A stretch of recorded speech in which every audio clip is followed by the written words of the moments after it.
Hey everyone, so we're back with another podcast that has been long in the making. Been speaking to my new friend Louis here for some time on X. A lot of good conversation contributing to this sort of zeitgeist I think that we are involved in and that we're trying to contribute to. So, without further ado, I guess just like a quick introduction about yourself and kind of what you've done with chess and just your life in general.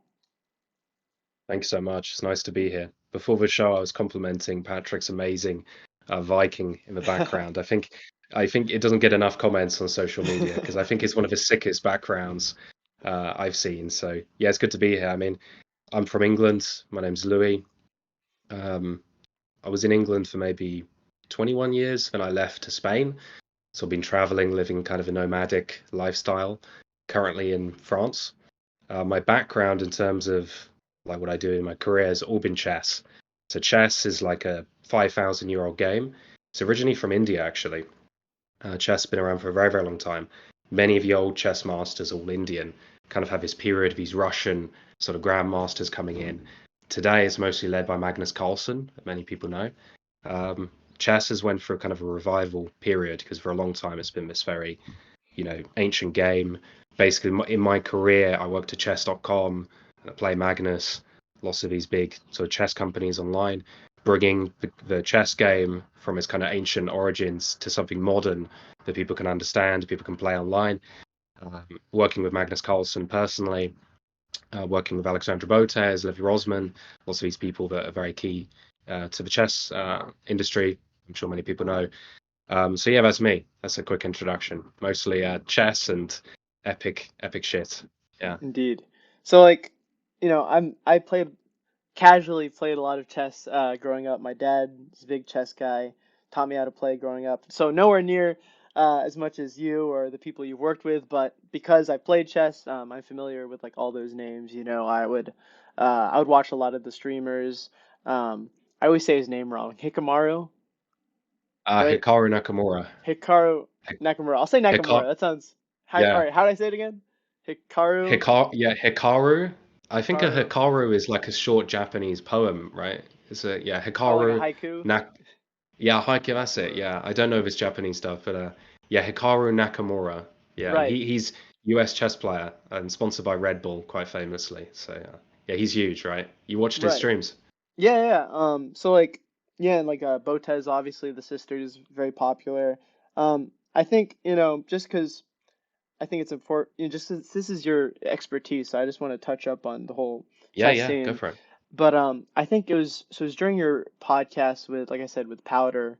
I brought it up when we were talking earlier. I think you said something along the lines of, and correct me if I'm wrong, like it's actually the sort of mid-high tier chess players that are the most interesting to watch during the streams. I think what you said was like a lot of like the really high level people who are just purely, excellent chess players don't usually have as much popularity on the streams because I guess once you get to that really high level and you're super educated about it and you're super like involved, it like you're focused to the point where maybe you're also not as good of like an entertainer or a streamer, which I think Hikaru is the best of both worlds, right? Like he's, one of the best and he's also a very good streamer. But like being involved in that scene, how did you feel like that was kind of a thing? Like it's like the 1900s or like almost 2000 players, like not quite the best of the best, but like pretty high level that sort of had that nice balance of like prolificness, being able to connect with the audience and being decently good. Yeah, no, absolutely. I think that it's like this in chess, but it's also like this in every skill, but very Mm, much in chess because you have like this level of skill. Let's say I'd probably say over 2400, approaching 25, 26. You get to this kind of abyss where it's like the player just can't communicate with the average human being, right? hmm You can't understand what they're talking about. So it's Yeah. like they go past this realm of normal human behavior and enter into this kind of like law, like it's almost beyond physics. It's this area that they're looking at things which no one else can see. And it's hmm like not only can you not see this, but you can also not see the associate things around it. So you can't even see anywhere close to the kind of place where their brain is. So it becomes very, very hard to understand what they're even thinking about, what they're talking about, and what's going through their brain when they're at the board. Typically in chess, like on the first move, there's like 40 different possibilities. Then on the second move, your opponent's response, there's another 40 possibilities. So I'm not very good at maths, but I think it's like 4,000 possibilities or something, basically instantly. So that Hmm. only multiplies. So by the time you get to sort of move 30 or 40, there's more chess moves possible. There's more permutations on the chessboard possible compared to atoms in the universe. So it Right. enters this stage of understanding that's just so beyond anything that we can understand. So absolutely, like in terms of how do you explain something so complicated to the average person, you have to distill that lesson down to something very, very simple that the audience is able to comprehend. I think what Hikaru does so well, like you say, is he's able to play like really advanced chess, like but also like show you what's going on. And famous thing when he draws the arrows, he like draws like a billion arrows on the Yeah. board. He's like, yeah, this is. And so yeah, it's absolutely. There's a degree to which in any skill someone goes beyond the horizons of normal human comprehension. Hmm. And it's interesting that you point that out because I feel like a lot of times the greatest leaders aren't necessarily the biggest geniuses, right? I think even today, a lot of the guys who have that sort of charisma, I think, sort of sit around like that 130 IQ, or like pretty smart, right? But not like, 160, not like Einstein levels. Because I think at a certain point, it's like you say, when you get to that level of understanding something where it's kind of like there's a this great philosopher, I think he's a German philosopher, Ludwig Wittgenstein. There we go. The name Ludwig Oh coming up yeah. again. Uh, and he said something along the lines of, and I'm paraphrasing, like the limits, or like something like the limits of the language mean the limits of my world. And I think that applies to geniuses. Like a lot of times, genius that you can't sort of describe within the limits of human understanding. You get to this point where you can't really socially interact quite as well as other people because you're at this whole nother level that no one understands. And I think, especially when it comes to our sphere and what we want to accomplish, it is important to sort of be like a guy like Hikaru, like find that fine line of, okay, I don't want to dumb it down to a really low level because obviously we want people to come up to the level of understanding where they are going to be better and to be more articulate, more intelligent, right? So you don't want to like dumb it down too much, but at the same time, it's like, well, if I think this is like I don't know if you're familiar with Hegel at all, but one of the things I hate about Hegel is how confusing he is. And you have all these word cells academics that think they're so superior because they understand Hegel, and they're saying all these abstract concepts which really mean nothing.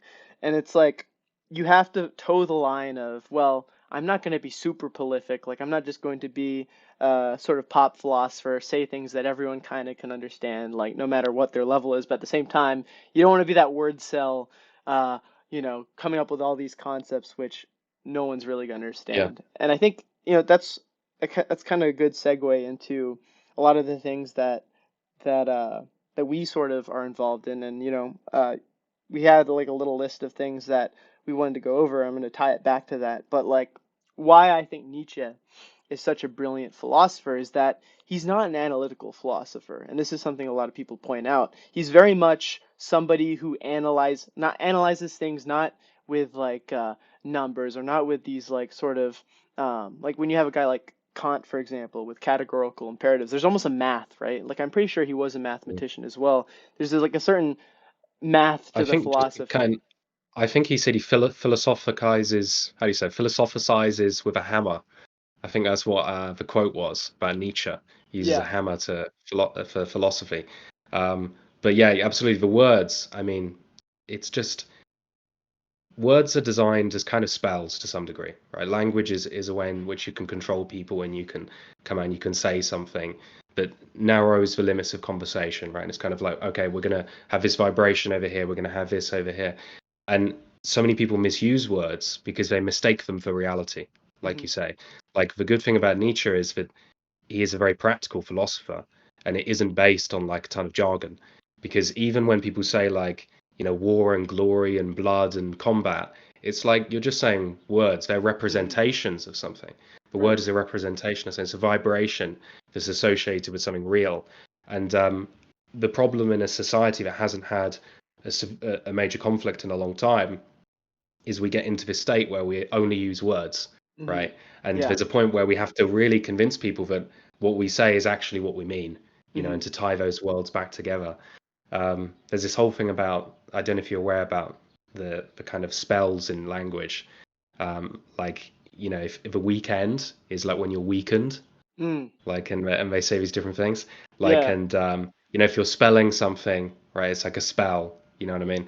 So Hmm. there's kind of this hidden agenda within inside of language, that's able to kind of control us, and most of us don't even realize that we're using these spells, or we're actually using things that severely change reality, right? It's like Right. the beginning of the Bible is like God speaking logos into reality. So these words actually have formative ability to change matter. And Hmm. I think that we've taken that too lightly. We've kind of discarded that. And the modern person just blurts out everything with no idea of actually where the words actually leading us, right? Right. And are you familiar at all with Yukio Mishima? No, is he the Japanese? Yes. So Yes.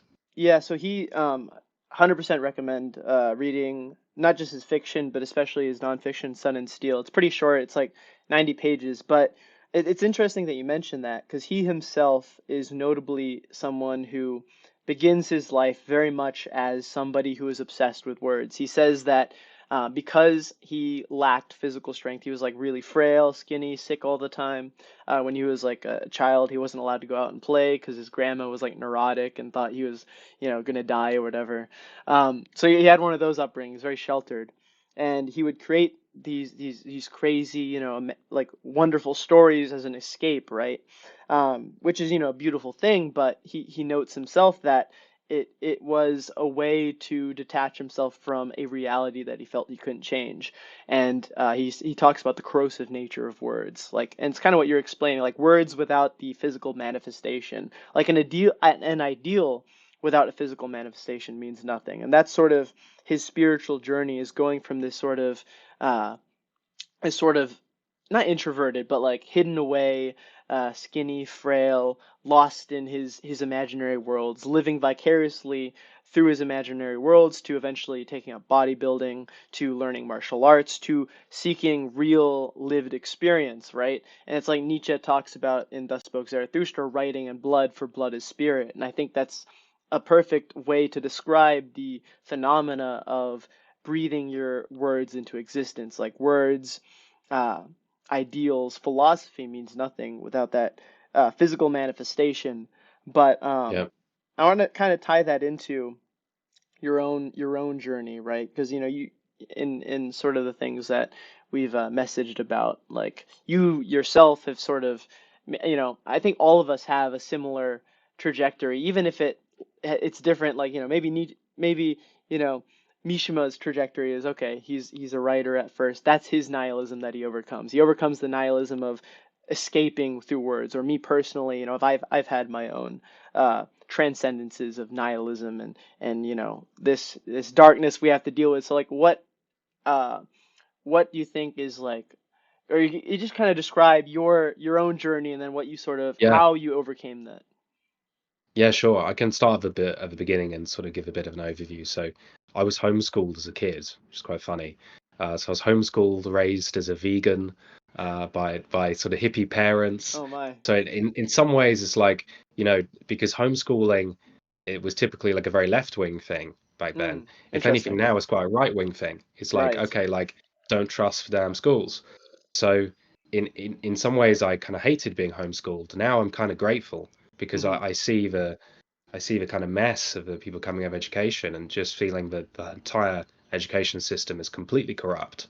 Mm-hmm. Um, so I was homeschooled, eventually became a meat eater. I converted my family to eating meat Hell at the yeah. age of 12 years old. I was Wow. like, I'm going to get a steak, God damn it. And I went out and like, and this coincided with me joining the Air Cadets, which is like Mm. a military organization for teenagers in England. It was set up originally as a way to train teenagers before they qualified for the military in World War II, right? Mm-hmm. So it's like, because what was happening was, as people were becoming 18 years old in the war, they get put in a Spitfire then they fight the Nazis Hmm. in the air, and then they just die, right? Just Yeah. like immediately. So it's like, okay, why don't we start training them as fighter pilots like from 13 years old or 14 years old, right? Hmm. And that was kind of the military tradition. So that's continued in the UK. It's optional, you don't have to do it, but that kind of saved me, to be honest, in my life because I went from being homeschooled, which is basically like not really being educated, right? Your parents are not really qualified to educate you, especially if they're hippies and vegans and don't know what they're talking about, right? Right. So, so I went into the air cadets and I learned how to shoot guns, I learned how to fly, I learned everything. I learned how to be a man, and Hmm. it was a really brilliant experience. And I became a meat eater because I was like, well, I want to join the military, so I'm going to end up killing people. So it Might doesn't as well make eat sense meat. if I'm like, yeah, I'm like, oh, I'm a vegan. It's like, no, so also I hunted some rabbits and stuff like that and got into sort of more primal kind of like living. Yeah. Um, and that really saved me, to be honest, because as a kid, I was so depressed, so alone. Being homeschooled, you don't have the opportunity to have friends at all. So I Hmm. was like a total loner as a kid. And I wasn't educated, so I couldn't read or write when I was like a teenager. I was Oh, like wow. completely like not educated. I didn't know what I was talking about at all. So my life trajectory was pretty poor. I'd Hmm. say that air cadets kind of saved me. I'm very grateful to my father that drove me there, twice a week and let me go on all the camps and pay me money to get my military boots and Hmm. to do all the different things. So it's a wonderful institution, and I really think that the issue with society now is we don't have mandatory military training Yes, I at agree. all. Yeah, and people are just kind of like so weak and they're not capable of Hmm. understanding. And I had this problem because after being in the air cadets for like 6 years, that was essentially what I thought society was because Hmm. I wasn't introduced to society through homeschooling. I mean, just being home all day, my parents, it's like I didn't learn anything about the real world. So then being thrown into the air cadets, I felt that like this was reality. I was like, wow, the whole of reality is militaristic. I was like, this is the way it works. Then I Right. left the air cadets, went to college. Yeah, and Hmm. I was like, wait, you guys are not. There's no hierarchy in college. I'm like, where's the corporals? Where's the sergeants? I mean, this Yeah. makes no sense. And I hated it because if you're in a classroom and you don't understand something, you're just Hmm. kind of sitting there and you're screwed, right? Like no one's going to help you. Like the teacher's just lecturing on the board. So if you don't understand it, you're just going to fall behind. And that problem only gets worse. And that was very much my experience in college. And I didn't know how to read or write very well. So I was like Hmm. reading advanced like physics books, learning the English and the advanced physics at the same time. It's like a Right. complete fucking nightmare. Hmm. So, I have that experience.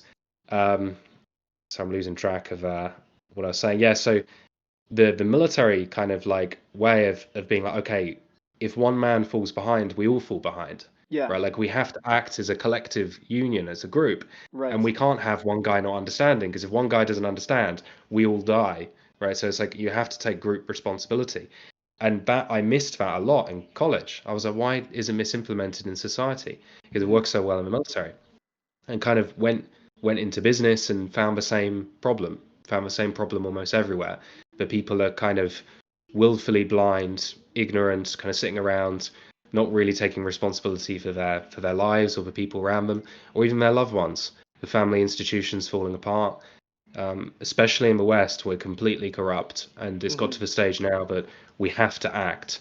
And part of me getting into chess and doing this was a way of being like, okay, we have a crisis of young men's health. We have a crisis on the intellectual front. Hmm. People are not striving for greatness anymore. Let's sell chess because Hmm. chess is something that's always existed. It's something that's very, very clear to the psyche of an individual. It's very marketable, made lots of Hmm. money, right? But also it is an abstraction in the same way that we're talking about words being an abstraction of something real. Chess is an abstraction of violence, right? It's like Yes. an abstraction of a battlefield. So what I'm quite proud of is that although I haven't brought the physicality to the mass Hmm. audiences, which I want to bring now, and I think something as a group we need to attempt, but Indeed. what I think chess has done is it's brought a broader conception of a battlefield and a broader conception for strategy and tactics and the ability to have self accountability back to the masses. And we Hmm. now have, I think it's unbelievable. It's like 20% of the planet playing chess, Oh, wow. something like that. Hmm. So yeah, it's massive. Yeah. So big props to Hikaru, big props to Levy, to especially to Magnus Carlsen. There wouldn't be the chess world wouldn't be the way it is now if it wasn't for that. Hmm. But for me, speaking to you and coming onto this show, and also taking more sense of my physical health, has been this kind of return to the physical. And you're saying about the Japanese guy, I always forget how to pronounce his name. Mishima, What's his name? yeah, Yukio Mishima. Mishima, Yeah, Mishima, yeah. yeah. Yeah, because I'm like going along, it's like, oh, I got my chess business, I got my stuff, Hmm. whatever. It's all chess, it's all abstracted, right? But it's Hmm. not the real battle. So what we Right. need to do now, at least in my journey, is Hmm. bring that abstracted battle down to reality and say now we actually have to fight in person. And we actually Absolutely. have to make this a real thing. And words are not good enough. LARPing is not good enough. Hmm. Like going around and like word cells, as you say, go, oh, I'm this, Yeah. I'm that. It's like, no, no, no, no, no. You're nothing, right? We have to Hmm. act. We have to act. So I encourage anyone listening, and I don't know what it means to act. It's going to be different in everyone's life. Jordan Peterson very much says this. It's like, get your house in order and do what needs doing, right? Hmm. Jordan's like, I'm not going to tell you what you need to do, but you have Hmm. to do it because Right. there's something that we're all sitting on and we're like, oh, we need to do this thing, we need to do this thing, but we're scared. And it's like, it doesn't matter if you're scared. We're at a point in society now where we have to fight and we have to act. Right. So a bit of a long roundabout, but yeah, No, it's no, it's good. that's my story and how it links to kind of chess and the overarching narrative of what's going on in the West.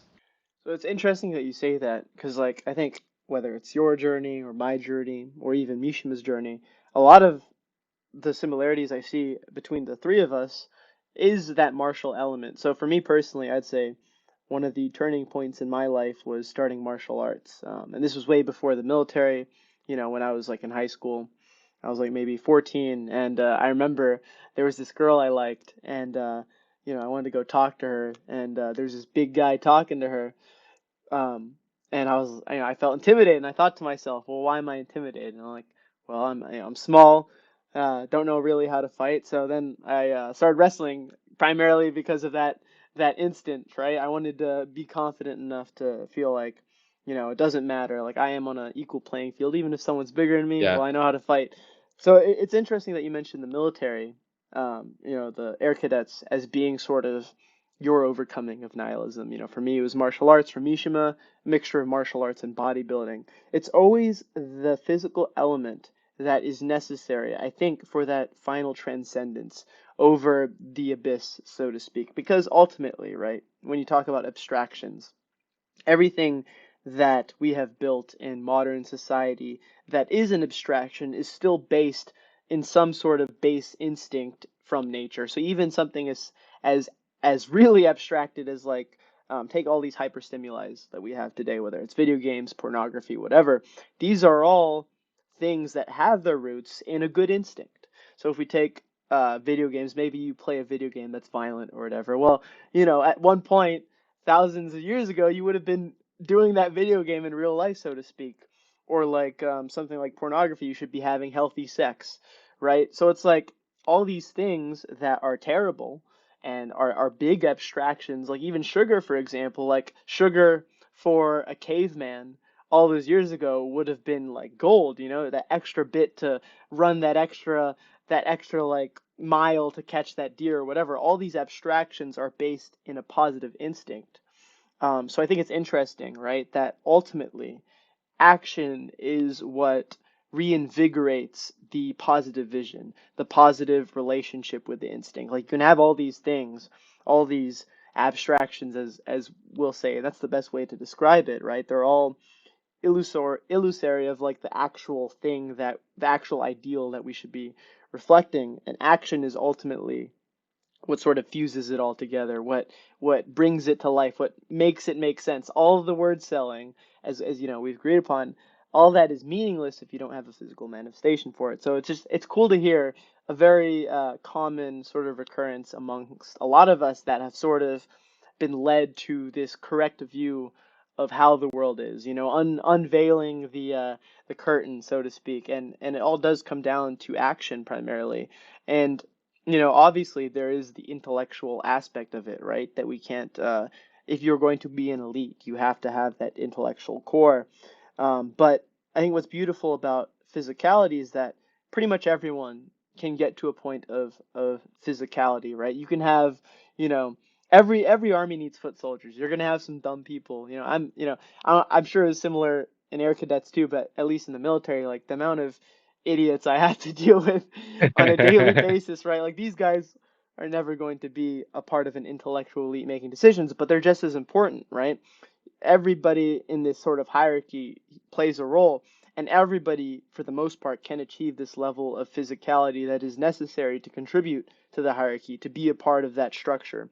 Anyway, all that to say that it's cool to hear that similarity between you and I and a lot of different people. It's that martial element primarily, right? And it always comes down to it. I think one of the beautiful things about life is, you know, there is a lot of abstraction as well when it comes to morality and what is good or evil. But what I think is constant in all life is the will to power, as Nietzsche talks about, right? Like all life, we don't just want to live, we want to live on a higher threshold than other beings. Like if we just wanted to survive, we wouldn't have to evolve past being a cockroach or past some sort of organism that, survives very well. A cockroach may survive a nuclear apocalypse, but we won't. We evolved not purely for survival, but because of something I like to call a will to eternity. We want to reach that higher threshold of existence. If there were only cockroaches, eventually the universe would experience heat death because of entropy, and nothing would exist. But I think humans are part of this will to eternity because we have this unique ability that we can evolve eventually to the point that we can master nature. We've already done it to a certain extent. Who knows what the limits are of us being able to master nature? The whole idea of futurism, embracing what we can do with technology, embracing it in a positive way, not a materialistic, lame, petty bourgeois way, like is happening a lot today, where technology is primarily related to consumption. But anyway, that's my long Yeah. little rant, I guess. But Yeah, no, I love it. I love it. I mean, yeah, like, yeah, I love your story about what you're saying about the big guy talking to the yeah. girl, because like I I had this thing when I first joined the cadets, and Mhm. my unit was probably more militaristic than other ones, like because it was on a Marines base. Oh So hell all the yeah, sons would go to the back, like they were all Marine sons, and some of nice. them were sons of Gurkhas as well. I don't Oh know if you know the wow. Gurkhas. Yeah, Yeah. Nepalese. Uh, Yeah. yeah, a few of them are bad. So these guys are like scary because their dads would beat the shit out of them, Oh So shit. like in general, we're just like abusive fathers, right? Jesus Like, Christ. so it's like all the sons would go to the cadets, whatever, like 13, 14 years old, and they would Mhm. want to be the big man like their father, so Right. to prove it. And I had this moment where I was there for like 4 months, and they still weren't respecting me, and I Mhm. was like, when am I going to be respected? When am I going to be in this group? Yeah. And we have this initiation kind of ritual of sorts where like we go out onto this place, it's like a training grounds, Yeah. and we'd be there for the weekends, do some training and stuff, and do radios and like camouflage and like all these different things. And it's always a little bit lame because it's not real military, it's kind of like scouts a little bit. There's a Mhm. huge limit on things. Yeah. So what my unit done is they heightened the limit to some degree. And they say, okay, you have to fight in order to be accepted. Hell So yeah. we late at night, like 1 a.m., 2 a.m., we go out from our tents and we sneak past the officers and we make a circle in the woods, right, of Yeah. all our torches, right? Like we're like winding the torch out like in the Yeah. circle. And the guys would stand up in the circle and fight, Mhm. and in the center. And I was there, I was like a little kid, I was fucking terrified. I was like, what is this, right? I didn't know what I was doing. And I just thought I just have this impulse in me, and maybe this is kind of a will to power kind of thing. And I Mhm. was like, Louis, you got to stand up and just get the shit beaten out of you. I'm Yeah. like, you've just got to go up and you've got to lose, because that's the only time they're going to respect you. Mhm. So I was like, okay. So I said to my friend, and I said, I'm gonna get up, whatever. He's like, no, don't do it. You're crazy. You're crazy. And I go up, and I go, oi, dickhead. And I say to like this guy, he's 17 years old, right? He's called Corporal Chadwick, right? He's like this big, like he take tons of like smoke weed, and he was like a drug addict or whatever. Oh no. Actually, I'm throwing shade unnecessarily. I take that back. But he's a huge guy. He's like six foot Yeah. four. He's ridiculous. And he just said like, you're a joke. Like, get out of here. I'm not gonna beat you up. And Yeah. I said, no, we're gonna fight. And he's like, I'm not gonna hurt you. And he's like, Mhm. this is ridiculous. I said, no, we're gonna fight. So everyone's like, oh, it's Louis enter thing. So we fight, Uh-huh. right? It lasts 2 seconds. He picks me up, right, like this, and slam dunks my head on the ground and starts Jesus like Christ. beating me to a pulp. I end up Yeah. pissing myself, right, in the grass, right? Damn. And I go back and I thought to myself, like, you've just become one of them. You've Yeah. just become a man in that Mhm. moment. You know what I mean? And I tell Yeah. you what, recently, Like at so many points in my career, I'm just like, I wish someone would come along and punch me in the face. I Hmm. actually like it's what most people need actually, being this Yeah. wake up call to be like, as we spend all times on our brain, it's like you actually have a body, and Hmm. it's shocking to people when they realize they have a body. Most of the people they have this kind of gnostic idea of like the body being this horrible, nasty thing that needs escaping, Hmm. and we found our real selves, on the internet, right, with our Right. username and all our things. It's like, oh yeah, Hmm. this is the real me, and we Hmm. spend all our times in this dynamics of a screen. If you look at phone usage, it's just insane. People spend like 9 hours plus a day on their phones, plus the time which they spend on the computer.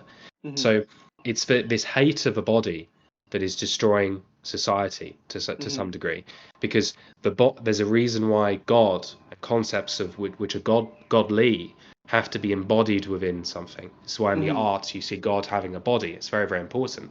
Hmm. So to those that are listening, I think that people need to understand that we are sitting on a gold mine. Our body actually, there's more connections between the gut and to the brain than the brain to the gut, which Hmm. means the gut has more control over how you feel about how you're manifesting yourself in your life compared to what's going on in your brain. Your Right. brain is actually the small guy, and we feel overwhelmed in life. What are we overwhelmed by? We're probably overwhelmed by a body that we're not listening to. Hmm. So if you go back to your body and refeel your body and practice there's meditation where you can kind of sense your body. You sit there and you try sense your hand, and you feel your consciousness just in your hand. You're like, I'm going to live in my hand, right? And just sense that consciousness, because when you're wielding a sword, or you're doing something that's very dangerous, it's lost on us now, but before it would really be that they're living in the sword. They're Hmm. living Yeah. through parts of their body. It's not up here, right? Hmm. It's more here in the heart, live from the heart. So if you're able to do that, and you're able to do exercise, and you're able to get that and conquer reality in your own unique way, Hmm. within the context of your culture, within the context of your gods, in the context of your background, conquer yourself and Hmm. conquer your kingdom. The most important thing is to give yourself credit, because I do this all the time. I like hate myself. I'm like, this is not enough. This is not enough. This is not Hmm. enough. I keep working, keep working, keep working. Money, money, money. Exercise, exercise, exercise. Yeah. And I never give myself enough credit. And you have to give yourself credit, Hmm. because if you went from doing zero push-ups, which right now the people listening to the show, you've done zero push-ups. You're just listening, right? Get down there and do 5, 10 push-ups, right? Do 50, do 100, right? Yeah. And then after, pat yourself and think, man, I just did it, right? Hmm. And that's enough for today. And give yourself those little rewards along the way, because you can't build an empire. And the English empire was built on these very, very small micro improvements, right? Hmm. It's like little adjustment here, little adjustment there, little adjustment here. And that's how you make a perfect body, not only a physical body, but a body of an empire. This is Hmm. how you manage a business. You don't come along and make all these brash decisions like, oh, I'm going to do this, I'm going to do that. It's like, no, you have to have that daily small discipline. Starts with breathing correctly, looking at the world correctly, feeling your body correctly, manifesting these micro behaviors. Hmm. And this is completely lost to a modern person. And maybe you have some stuff to say about the last man. Maybe I'd be very interested to hear that, because Oh, absolutely. the modern person is completely fucked as far as I'm concerned. Yes. Like, and I'm very scared for people. Hmm. And Yeah. I wrote down a few things based on what you said because I think it's important. First of all, when you were mentioning like the sword sort of being the soul of the warrior, that's something I know you watched my video on radical aesthetics, right? Oh yeah. That's yeah. So that's a that's kind of what I was describing there, right? I think I forget if I made that analogy as well, but it's like something material becoming the metaphysical, right? And I think that's it's a very beautiful thing and a beautiful process. And I think what you're describing, right, this sort of hatred of the body, this oh the real me is this word cell, ultra or alternate personality, whatever, right? Like what it comes down to, and I think you see this on the left and on the right in different ways. The left's hatred of the body is this sort of worship of ugliness in a way, right? It's like this idea of, well, we don't want hierarchy because, hierarchy means someone is above me. It's a fear of hierarchy because you place low on the hierarchy. So it results in this worship of ugliness, which becomes a hatred of the body, which comes, you have a lot of these the sort of, the victim mindset, so to speak, of, oh, it's okay, I can look however I want, I'm healthy this way, blah, blah, blah. And I do think it comes from this sort of slave morality, this ressentiment of not being high in the hierarchy and thinking I can never be high in the hierarchy. So that's sort of like the left wing ascetic view of life, like, okay, it's fine. The real me is in here, you know, under the layers of bone and muscle and blood and fat, the real me, right? And I think on the right, it manifests in sort of a lot of the interpretations of Judeo-Christianity, the sort of like the real life is beyond, in Thus Spoke Zarathustra, Nietzsche talks about the preachers of death, right? Like, your eternal reward exists beyond, right? And I think, someone you can interpret this in lots of different ways, but I think one of the most negative interpretations of that is that this doesn't matter. This life doesn't matter. I don't have to attain perfection and strength and power in this life because in the next life, everything will be fine. And I think this is something interesting in a lot of the pagan ideals in, Hellenic paganism and Norse paganism. Something I've talked about in the past is the hierarchy of afterlife in all these faiths. In, the Hellenic faith, you have the fields of asphodel for everybody. You have Tartarus for the bad people, but you have Elysium for the heroes, and you have the Isles of the Blessed for the heroes who are reborn 3 times. So it's like, I think it raises the stakes of life when, you have to do more, you have to be more in this life to sort of be rewarded afterwards. Same with like Valhalla and sort of Norse mythology. So I think it's interesting, right, that you see this hatred of the body, this hatred of the physical, common in both the left and the right, but manifested in different ways. It's the same instinct. It's the belief that, the real good exists beyond the physical. When in reality, I think, especially when the way we look at life, it does exist in the physical, but we're not materialist at the same time. It's quite interesting that there is a distinction between us and materialists. It's like the materialists who seem to live purely in the physical world, right? They seem like they're embodying our ideals, but they're not because they take it to an extreme the same way that ascetics take it to extreme. So you have the extreme materialist who believe everything's there, and the extreme ascetics who believe everything is outside the material. And I think one of the beautiful things about our sphere is that we do believe in this synthesis, this sort of singularity, right? Which is something I talked about in my video on radical aesthetics. So I completely agree with you, the necessity to find that connection, like something as simple as breathing or just being present. Heidegger talks about Dasein, which I don't necessarily believe, but it's a nice analogy. This being in the moment, right? Being.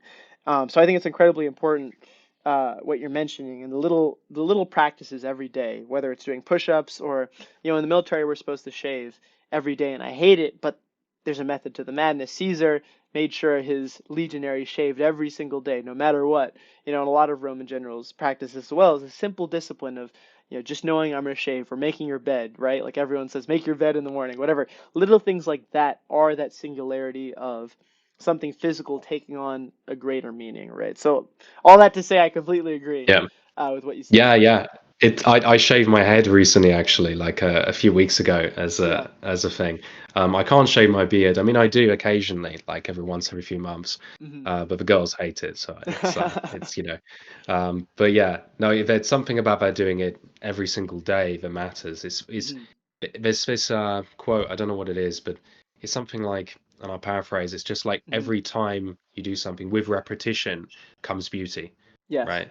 It's like the purpose comes after repeating. It's very much in acting. Like if you're doing Shakespeare, you have to say a Shakespearean line sometimes 100 times before you understand the true intonation behind the words. Because there's people that just say words, like we're saying word cells, Hmm. but but they're even worse than we realize, because the words that they use are also empty because they Hmm. don't mean the words. So if you're first reading a Shakespeare passage, you don't know the meaning behind it. And only after repetition, you said 100 times, you start to embody the character and it's birthed out of you. So if you read Vosperk Zarathustra, or you Hmm. read the Bible, or you read Iliad, or whatever you want to read, you're able, in some sense, is the vibrations of being trapped in pages. And the Hmm. important part is to actually embody it, because you have all these Christians that just sit there all day reading the Bible, preaching, Hmm. preaching, preaching. And it's like, what, are you actually acting? Are you vibrating with those words? Are you actually doing something? Right. And most often they're not. So we're in this state where the majority of information that you hear is fake and false Hmm. and poisonous on the left and the right. And the political dogma is unbelievable on both Hmm. sides. It's just they keep getting worse, right? Yeah. When what you're saying about the left worshipping ugliness, Hmm. it's like such a simple way of putting it, but it's so true. I saw an article recently that said it linked facial structure and beauty to the right, and they said right-wing people Yeah, are just if inherently. you're mewing, you have a jawline, you're right wing. Yeah, yeah, yeah, which is really crazy. And what Yeah. is strange is if you start dressing like you're left wing or hippie or whatever, you will Hmm. become more left wing and become more hippie. It's the Hmm. same thing about like the law of manifestation and stuff like this. And again, I feel that in some sense we're trying to find our language because the law of manifestation is still very new age, but I think there's something true about it in Hmm. terms of like if you dress the part, you stand up straight, and you really embody the principle that you're looking for, you can get this kind of really accurate manifestation of what you need. So it's kind of like a fake it till you make it, but you Hmm. you have to you have to fake it, but also make it. That's the important thing. You can't just fake it and you can't just make it. You have to become on a hero's journey, on a quest, and you have to be willing to kill major parts of yourself to make that true. Hmm. So yeah, like I really feel I watched a wonderful video by James Lindsay. Do you know this guy? Hmm. Um, Name sounds he's familiar. yeah, he done this reveal on the occult, Hmm. and typically lots of the stuff you're seeing on the left and the right is actually occult behavior. And there's Hmm. occultists that are pushing these narratives, like you say, that they're just pushing for ugliness, and Hmm. it's like that decodes the whole of the left, and it's just like there it is, it's obvious, Yeah. right? And it like simplifies it. Hmm. So James Lindsay done a wonderful reveal on the left and some of the things of transgenderism, Hmm. showing quite righteously that it's actually a gnostic kind of movement, Hmm. and Interesting. that it's like a gnostic kind of prophet. So in Hmm. some sense, if you think about the emergence of AI is just the voice. It's just the abstraction. It has no Hmm. body. There's no embodiment to AI. Hmm. So the gnostics are not only worshipping this kind of like ugliness, right? Because they believe that the world is ugly. They believe that the world is needs to be burned away and destroyed. They Right. want to enter this kind of metaverse where the brain, right, and what's inside of here, this little arrogant brain, it's like me, becomes the actual version of you, and the body that's corrupt and terrible just rots away. Hmm. This is kind of what they believe is going to happen. Particularly when Jesus returns or whatever, when the apocalypse happens, Yeah. we're just gonna float off as these beings. So yeah, there's a big question about what is the ideal Hmm. exactly. Because Jesus is the idea is that he is the embodiment, the perfect embodiment of self, right? Or Hmm. you could say Odin is the perfect embodiment of like a warrior or something like this, right? Hmm. Um, so it matters very much so of which god you're worshipping, which direction you're moving, what Hmm. is your hierarchy of values. Because many people, especially atheists, they say, "Oh, I don't believe in God," but and they're worshipping Marvel movies. They're going Yeah. out They and worship like materialism. Yeah. yeah, materialism Hmm. exactly. And I think materialism they're our enemies. I think the Yes. left is our enemies, and Hmm. we have this what you said about singularity is so interesting. Yeah. Maybe explain that because that's quite an important yeah, it's like there's this thing about like it's like matter plus spirit. Yeah. Maybe that's how do you see it? No, so no, basically, right? So, I'll go over it really quick, and then I want to touch up on some things you mentioned. But essentially, Yeah. take something like life and death, for example. In my mind, they're not opposites. Life and death are simply stages in our linear perception of time. So, in our linear perception of time, because when you take the relativity of time, this is if this is time, or this is our linear perception of time, well, time really is here. It's not even on that line, right? So it's like the way I see it is if that's true, right, and this is just how we perceive it linearly, then fundamentally there's not really a difference between here, here, here, here, or here. So duality is simply our how we rationalize our linear perception of time. We rationalize duality, something like life and death, as a process of, well, something starts with life and it ends with death. But if you take all the energy that was ever expended throughout your life. Because, like I mentioned earlier with the law of entropy, energy is never fully expended. It simply moves somewhere else, which is why we will experience heat death. If, I do believe one day we have the potential to reach a point of technological singularity where we can do something as insane as stopping that, right? That's the will to eternity, the will to being so advanced that these laws no longer apply to us. But that's a different conversation for a different time. But the singularity to me is it's just like this is just how we perceive it. It's illusory. It's not real. This duality is not real. In reality, it is a singular thing. It is one thing. So the mind and body are one thing. Without either, how much does the other really matter?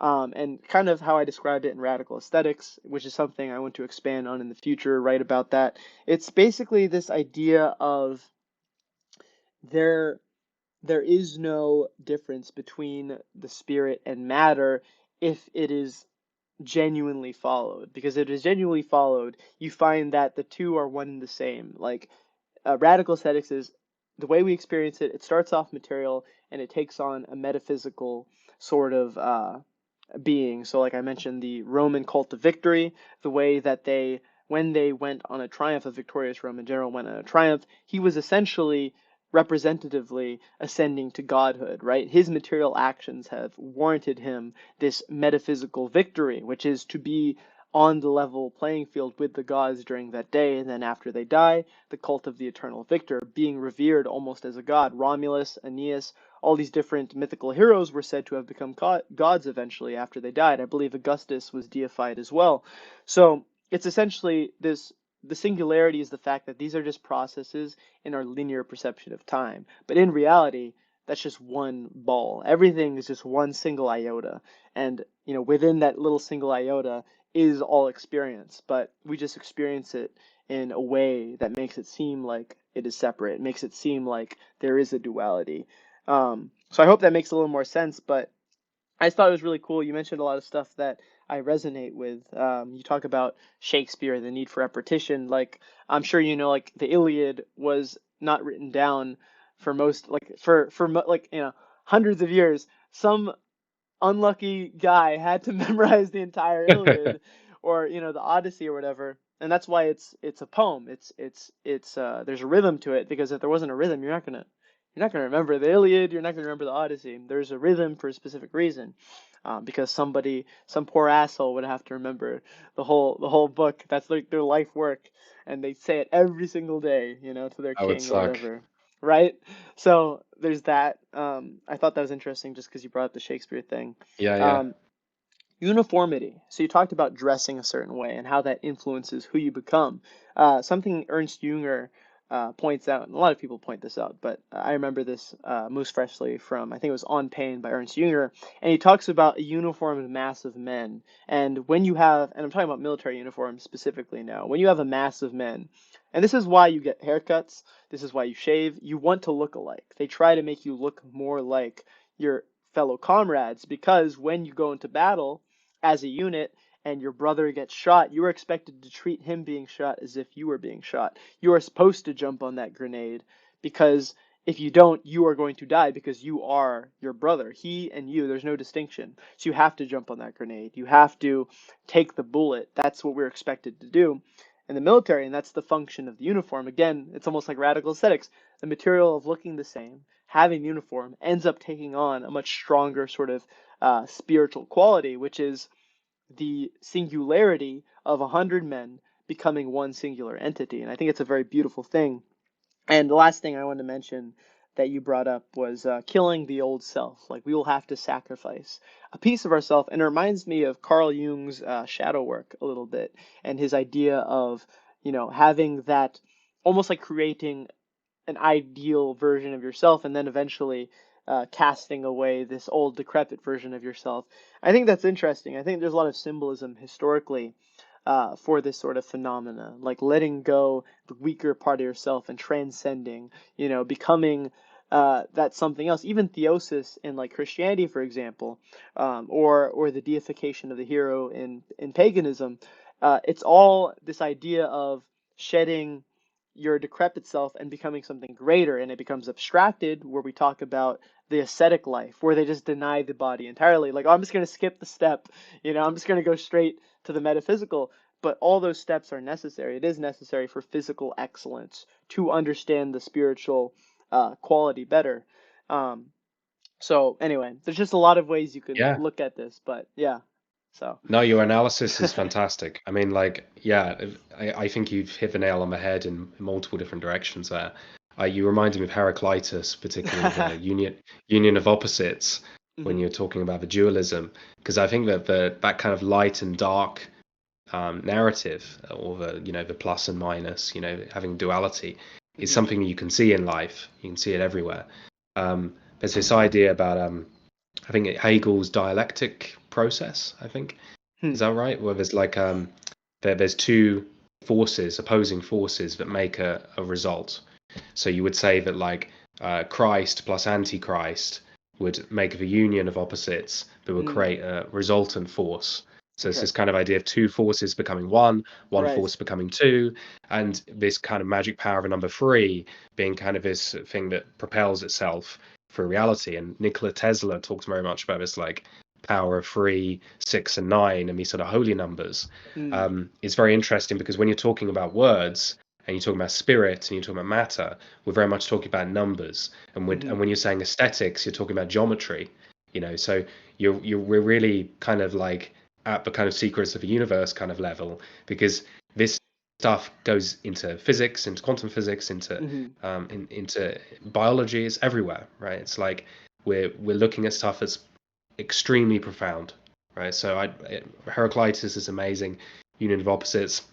I was thinking of the term of mind body, just mind body, as being a nice one.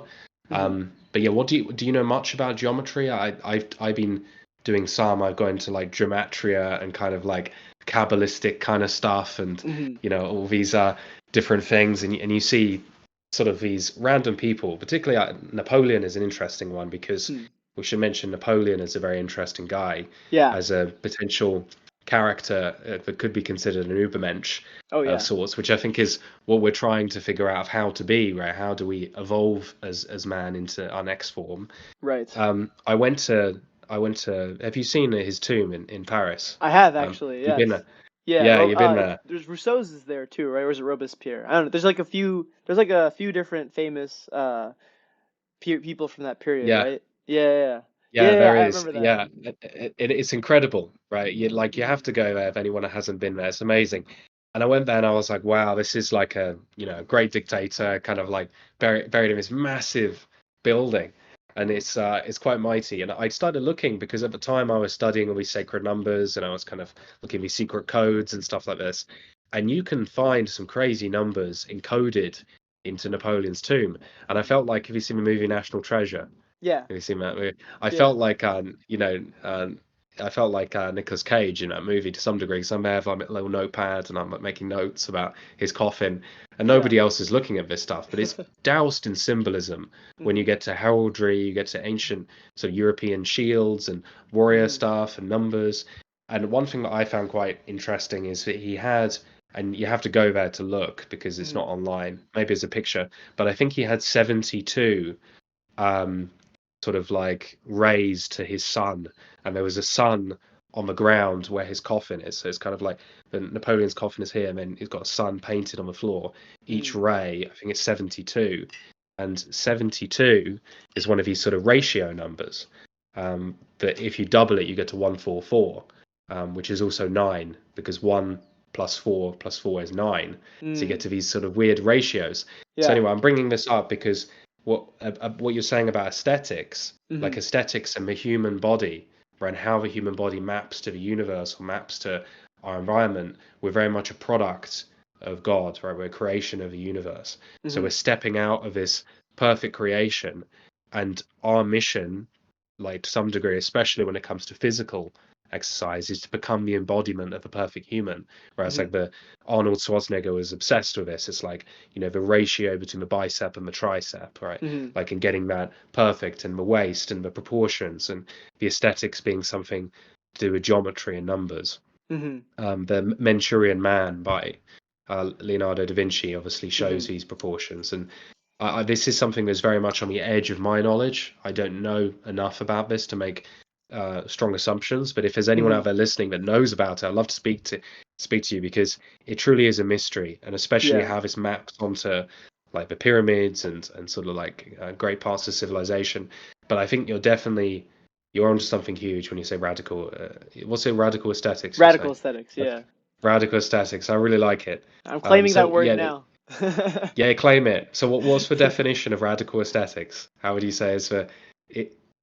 Yeah, go I ahead. would, yeah, I would say it's the singularity of the physical and the metaphysical. So it's essentially this idea that through our linear perception of time, it appears as a beginning and end process, but in reality, it's essentially just a way to describe singularity, I would say, and it's a way to describe religion, faith, deification, because like the way that I view religion, right?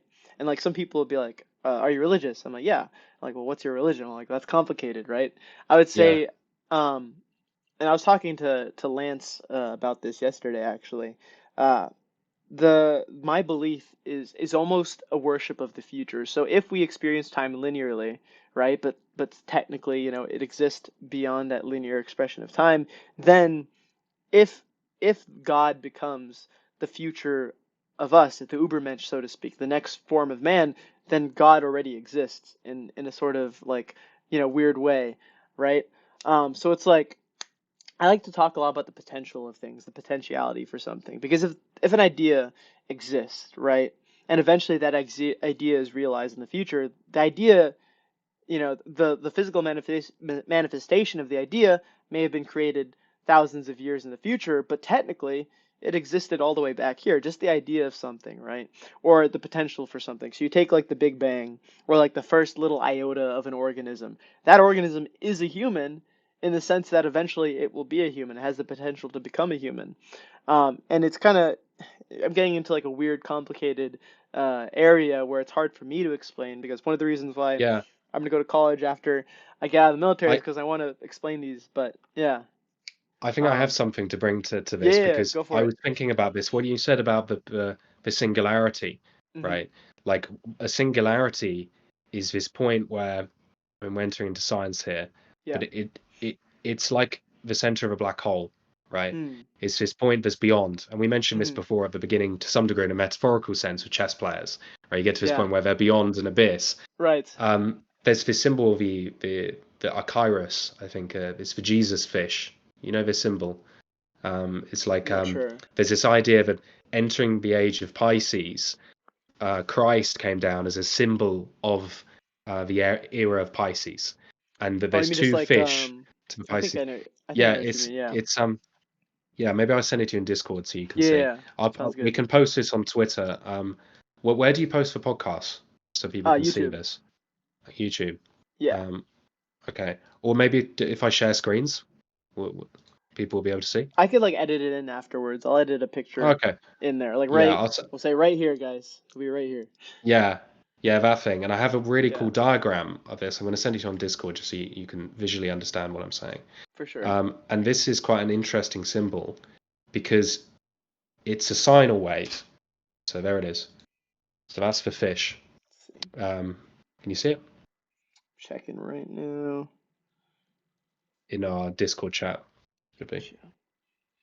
Oh God, yeah, yeah, yeah, I know that sign. So if you imagine two of those fish, Mhm. one fish is the Christ fish, the other one's the Antichrist fish, Mhm. and both meet together to make a figure eight.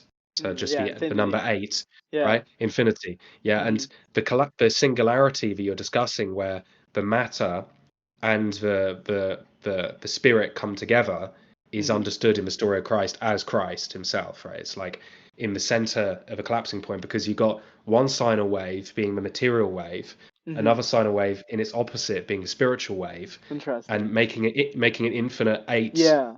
series, and the central point, which is remarkable that you found this by yourself, because it's like, I found the same thing by myself. So it's like, Yeah. obviously There's got we've to be all something found the to it. same truth.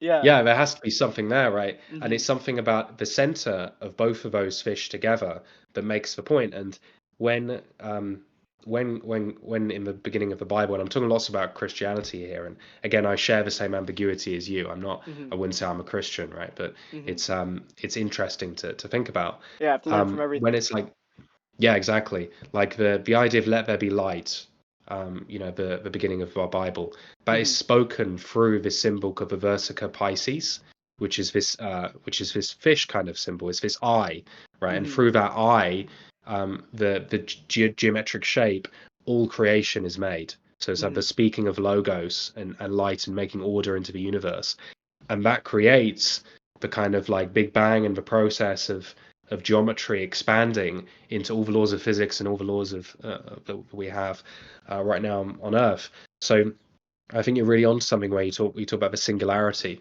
because the singularity is really the most important point where those things come together. Hmm. And there is this kind of gnostic idea, but I think you said a word that was really good before on Twitter when we were speaking about the idea of becoming God, right? Hmm. And becoming the example. What was the Right. Greek term? It was some um, Theosis? yes, Yeah. yes, I think that's Hmm. it. Yeah, exactly. So it's like every day, like the little improvements you'll make, you're Hmm. trying to become closer to the embodiment of God on earth, which is Yes. very much what Napoleon or like these Ubermenschen characters claim to have achieved, Hmm. or Christ. So whether it be the Christ or Antichrist, Sure. fish. So yeah, it's something about that embodiment that's important and striving towards that every single day. The big question is which path do you want to go on? It's like Star Wars, right? It's like, do Hmm. you want to be on the light side of the Force or the dark side of our duality? Yeah. What are we searching for? In some sense, I think we need to go in the middle. There's this I have this thing where I'm like, okay, what am I going to do? Am I going to follow Christ? Am I going to follow Antichrist? What road am I going down? And Hmm. there's this very much this idea of like brain of Caesar, heart of Christ. Hmm. It's like the union of both opposites within one body, and Hmm. it being able to achieve that in the flesh and embody that every single day in a way that not is just you, but is everyone around you. And I really see that with people like with Arnold Schwarzenegger and many of these people who have achieved Hmm. huge things. It's like when you reach the top of a hierarchy, let's say in bodybuilding, Yeah. you can go to every single hierarchy because you understand how hierarchies work. So Hmm. you gain this ability that kind of frees you from normal competition, and you become a top G, or you become a well, whatever it is, right? You unlock the keys to the universe. So yeah, that's my input there. I will post a link so people can see. It's very interesting. Sounds good. And that's kind of why I believe in the ideal of worshiping the gods of the future, our descendants. And who knows, maybe we'll be lucky and we'll be part of that singularity, but I suspect, unfortunately, that'll happen after our lifetime. Maybe next generation, maybe two generations, but when I say worshiping the gods of the future, I'm worshiping the ideal that we will bring into existence. We will raise our children to raise their children to eventually give birth to the Ubermensch. And this Ubermensch will be essentially God. And because of how I've explained my convoluted views of time, if it's like my great grandson's generation that is going to give birth to the Ubermensch, then the Ubermensch has always existed, right? And that's how I view my own faith, is that I have faith that me and you, we have a role to play, that at least in our perception of time, we do have a role to play. One of my problems I have with the rapture or Ragnarok or whether it's paganism or Christianity is that the good guys always win in these stories. In the raptures, the Antichrist is defeated, the kingdom of God wins, all the souls that are worthy go to heaven. In Ragnarok, the gods die, but then something better comes in. It's something that's still good. And I don't believe that in real life. I don't believe good is destined to win. I think that we have a role to play where the bad guys, the forces of darkness, could win. So that makes everything we do more meaningful and makes it more passionate or it makes our own efforts brings the necessity for us to bring more passion into our own efforts. We can't be ascetics. We can't just have the faith that the good guys will win in the end, that God will make sure everything is okay. No, we have a role in the creation of God. We have a role in the future, and that's why I believe in the worshiping of the future. Worshiping, as in the way that we worship, is we create a better world. We create the beginnings of something that will lead to the next form of man. And we have to fight tooth and nail for that, because imagine if the materialists were in charge when the point of singularity happens. Everything we have now is going to be exacerbated. I'm actually writing a novel right now. It's this dystopian novel and explores what happens when there is no more struggle in life. So basically, in this novel I'm writing, it's sort of cyberpunk Blade Runner aesthetic. Uh, are you familiar with Total Recall at all? Yes, yes. Yes. So basically, most people live their entire lives in these simulations, like these total recall type simulations. But it makes their lives meaningless because, they go through their day, they come home, and they go out to these simulation sites where they just, waste away living some fantasy. So everyone's kind of in this catatonic state. And there's actually a hierarchy of hedonism in this society. So I have some people, they go to drug dens, and they're a little bit higher because at least they're actually doing the drugs and they're not just living in the simulations. And you have some people who, like, they have hookers. Well, it's like that's bad, but hey, at least they're actually sleeping with a real woman. And then you have the ultra rich of society, which still go to nightclubs, and they're hedonists. But like my main character is, he admires slightly the fact that at least they're actually doing something. Their debauchery is real. At least it's not in the simulation. So it's like this dystopian universe, and eventually he gets this mission to sort of change the course. Anyway, I won't go too much in that. Eventually, the book will come Amazing. out, and y'all can read it. But yeah. I So just to cut in quickly, I'm writing a yeah, bit of a sci-fi as well, which is really funny. We have that in common. we But should it's like taken me exchange. forever. Oh yeah, Yeah, these we things should. to We should do. read each other's books. We Yeah. can No, help no, each other out a little that's really bit. awesome. Yeah, Yeah, no, absolutely. I'd No, I'm definitely excited. be. I'm excited. I'd be interested in reading yours for sure, especially because pretty much similar. Like dystopian science fiction. It's all that Yeah, good stuff. I love that genre. I mean, I love Blade Runner. Hmm. Both of them. I think the new one is really good. Do you like the new Yeah. one? Yeah, it's very good. But yeah, what you said about like, we could actually lose, right? Hmm. Like, you know, the we don't realize like how important former generations are in getting us to where we are now, Yes. and we're in such a bad situation, and the fact is we could lose. Like Hmm. humanity could go extinct in the next like 50 years. Right. We don't know. Go extinct tomorrow. So the amount of threats that we're facing are increasing, and the weird thing is people are actually becoming worse at dealing with threats, Hmm. and trusting a smaller group of elite billionaires to fix Yeah. everyone's problems. So it's like this billionaire worship that's just really weird. So if you can be like radically normal and you just be basically like a normal person but Hmm. like from 500 years ago, you're actually ahead of a lot of people, Yeah. So like you don't like we kind of have this pressure of like, oh my God, I got to become the Ubermensch, and it's like Hmm. no, just do the little things, sort your life out, get it in order, don't panic, and you're already ahead of practically everyone else. Hmm. People are so behind, and especially if they've discovered your channel or anyone in this movement. Like you've achieved so much just even getting here and finding this information Hmm. because it is very hard to find. So yeah, I completely agree with you. We have to set the basis of society so that our children have good environments in order to raise a better civilization, and that is through love and dedication to future generations. And I think that once you become a man and once you become an adult, you realize that you're not the most important thing in the world, and Hmm. actually your future child or future children are what you need to dedicate your life to, and that's going to give you the greatest love and happiness, is your child. So that's a wonderful thing to realize. And there's so many people that don't Hmm. understand the importance of having a child. They think of the purpose of life is for themselves. It's like, oh, it's for Yeah. me and it's my enjoyment. It's like, no, like you're just here to raise the next person, right? It's Right. like, and that is actually takes so much effort to raise a human being, right? Hmm. Like for me, I want like compared to my childhood, and I'm not insulting my parents, but compared to mine, I want to make sure that my son has or daughter is set up for life in a way that's completely different from me, right? And Hmm. in a way that is able to actually save humanity and be part of a process of healing some of these wounds and some of these conflicts that we're going to have. And in many cases, it is raising generations that die in wars, and that Hmm. happens. So I would much rather die in a war myself, protecting my future children, Right. rather than letting them die in a war, right? So it's like Yeah. we have to stand up to the plate.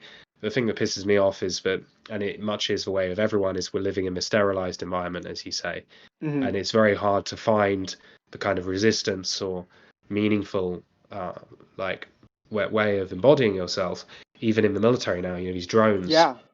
in Ukraine and Russia. Hmm. It's just like the actual warrior's philosophy is really falling apart. I really love what the Indians and Pakistanis are doing because they're just going back to swords. They're basically using sticks. Do you know about Oh. this? Is Like it? Are you?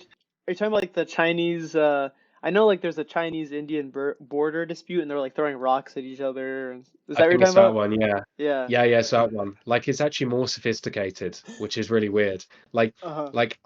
I really think that technology it is kind of our enemy to some degree. And I Sure. think this is something maybe we haven't spoken about, but there is this kind of like two camps. There's one that's like, okay, mind body, right? We're going Mm-hmm. to worship the human body. We're going to worship human example. And then there's this other camp that's maybe the Satanists, right? Or Yeah. whatever you want to call them, that are very much like, okay, no, gnostic prophet, we're building the cyborg supercomputer consciousness. Mm-hmm. And it really is going to be like Terminator. It's going to be like, all those things which you said, like you said about sci-fi and dystopia. Yeah. We're living in it right now. Like you and me Yeah. on opposite ends of the universe, opposite ends of the planet, Yeah. communicating through a digital system. We are living in cyberpunk. Like Mm-hmm. it's happening right now. It's just we don't have this cyberpunk aesthetic. But if Yeah. you look at like everything underneath it of what Mm-hmm. actually is cyberpunk, we're absolutely there already. I So mean, if you ever been to like Japan, no, but it looks so it's cyberpunk. almost cyberpunk. Yeah. In Tokyo, I went to Yeah. Shibuya. The big crossing. That's totally like cyberpunk vibes, and even Blade Runner. I believe because like they speak a new language and stuff. In like Blade Runner, it's like some weird mix, and that I think he takes a lot of inspiration from like these kind of Asian cities that are almost cyberpunky. But really quick before I go back to some of the things you said, I think Yep. the way that we should approach technology is through a martial lens. I think the reason why technology has gotten to be so bad is primarily because it is directed towards human consumption, making life easier.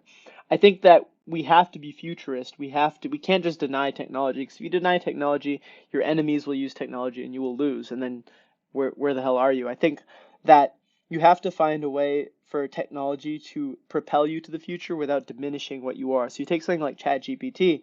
There's two ways to use ChatGPT. You can be an asshole and just cheat your way through college using it, or you could be like, all right, I'm working 150%, right?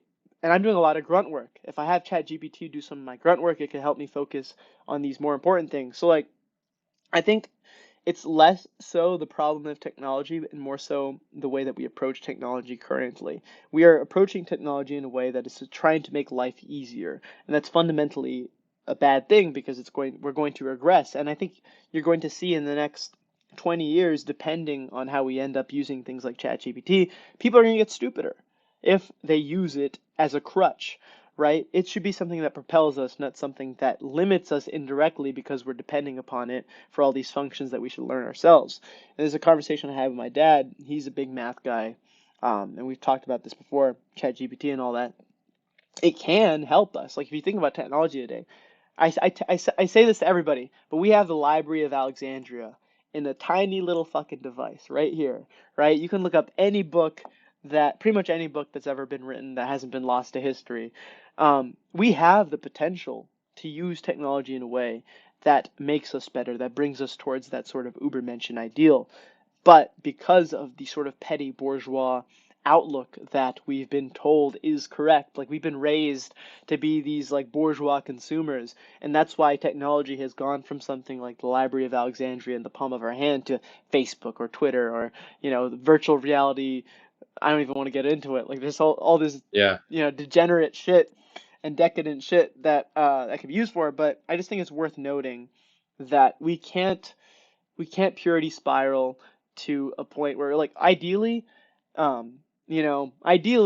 have a Butlerian jihad like in Dune, and we end up being like Bene Gesserits and we have all these crazy powers. But the reality is that's probably not going to happen. So we can't purity spiral. We have to use technology the same way our enemies will use technology. Otherwise, we're gonna lose. Like you could be like the samurai and be noble and be like, hey, we're gonna. And actually, this is there's in one of Mishima's books. He writes it's a fictional account of like a samurai rebellion where they just use swords, and they don't use any guns, and they attack this like modern army with swords, which is a very noble thing and romantic thing. You look at that and you're like, wow. Have you seen The Last Samurai? Yes. Yeah, Yeah. like it's a beautiful thing. You see them only using swords, you're like, fuck yeah, that's awesome. But we can't do that. We have to use the guns too, you know? Like we have Yeah. to It's, embrace the technology. I I agree. The issue comes is when we get to like nuclear bombs and stuff like this, and Mm, yeah, AI does have that capacity to yeah. completely wipe us out more than nuclear bombs. So I agree with you that we have to adapt to technology. Hmm. The issue is when do we say no? Because I Right. think at some point we're basically building the Terminator, Yeah. that can wipe us out. And so it's weird to like think we have to regress, we have to go back. Um, but it's this kind of thing of like going more inwards, right? And Yeah. think about what is the purpose of technology, Hmm. right? Rather than just technology for technology's sake. Like you said, the ability to have every single piece of information in the palm of your hand is amazing, right? Hmm. The ability we've only met because of technology, right? Yeah. It's like otherwise on opposite ends and would never see each other, right? So it's Right.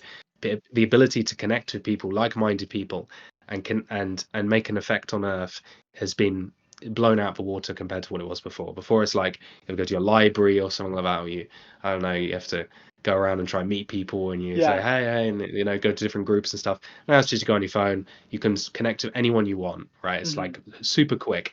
So that's amazing. The downside is that if you want to watch porn, it's like Hmm. it's like there, Yeah. right? It's like done. You know what I Hmm. mean? So that creates this destructive element. So this Hmm. kind of duality, and the issue that I think might arise is that the more benefit you get, it's almost like the more negative there is. The more life there is, the more knowledge, the more danger there is that comes about knowledge. And Right. I'm concerned, like, to what ability could we survive a sort of nuclear war and go Hmm. to this level of like being these cyborg human beings, and maybe Hmm. that is the singularity that we're talking about. Maybe it is Could be. becoming Yeah. cyborgs. Hmm. um yeah, scary stuff. But yeah, do you have some final topics or stuff we should cover? um Yeah. I mean that we've covered a lot of good stuff. we I covered a lot, yeah. Yeah, there's just a couple things I wanted to bring up from what you mentioned in the past. So you bring up Yeah, sure. Heraclitus, and I like how Heraclitus is like we are entities of fire, and I think fire is one of the best analogies and symbols for radical aesthetics because if you think about fire, right, the essence of fire, the fire and the shadow are the same thing. Light and the shadow. You can't have a shadow without light. Otherwise, it's just part of the darkness, right? The shadow, it's like there is this in Game of Thrones, like Melisandre, the Red Priestess, is like she said something about shadows, and Davos was like, "Oh, aren't shadows your enemies?" And she's like, "No, shadows are the servants of light." And I like that. It's like you can't have a shadow without light, and I think fire is a very good element of describing radical aesthetics because of that.